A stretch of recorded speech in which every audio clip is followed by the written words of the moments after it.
Today we're going to be talking about the plate method and some tips and tricks around the plate method, how to make it super simple for you, because it is one of the simplest ways for you to build a balanced meal of protein, carbs, and fats. So let's review that real quick. So our plate method, here I have a 3-compartment container.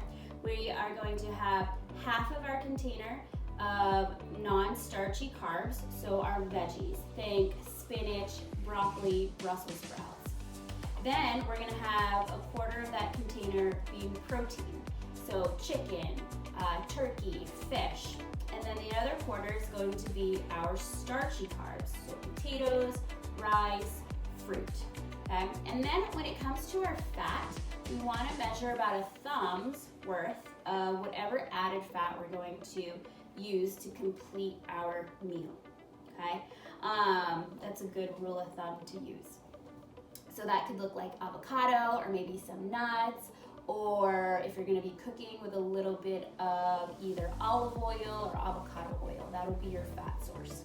Now, if we don't have one of these 3-compartment containers, that is okay, because you can use one of your plates that you have at home to do the same thing, right? We're going to divide it in half, and half of that's going to be your non-starchy carbohydrates, your vegetables, and then we're going to go a quarter protein and then a quarter of it of your starchy carbs.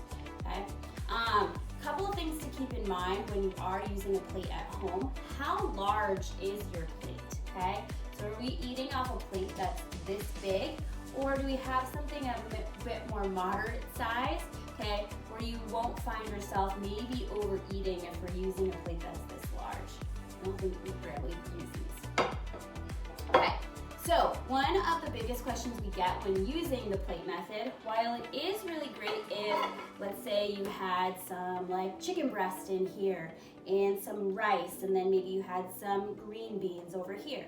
But what do you do if you want to prepare a meal with mixed items, okay? So you want to mix those macronutrients together. So super simple here, and I do this almost every morning with my breakfast, is I make a, almost like a scrambled or an omelet, okay? Where I'm taking my protein, which is going to be my eggs, which is going to fill a quarter of my plate. Then I'm going to use, say, potatoes, okay? That is going to be my chosen amount of carbohydrates. That's going to fill the other quarter of my plate. And then I would take a couple of handfuls of my spinach. That'll be on half. And then I'm also going to use some mushrooms today as well. So those will be my 2 components for my veggies that would fill up half my plate. Once I've done that, right, then I would maybe finish chopping this up, scramble up those eggs, and then cook it all together. And there you have your balanced meal. Now, if we're looking for that fat component, my eggs will have a little bit of fat because I'm going to eat the whole egg with the yolk, but I'm also going to add in, let's say, maybe a little bit of avocado oil or a little grass-fed butter to my pan to grease it a little bit to make those potatoes taste nice and tasty and everything else. Don't forget to use your seasonings, okay? Salt, pepper, garlic powder, onion powder to make these things taste good. But that's going to give you that complete balanced meal of your protein, carbs, and fats using that plate method. Hope this is helpful.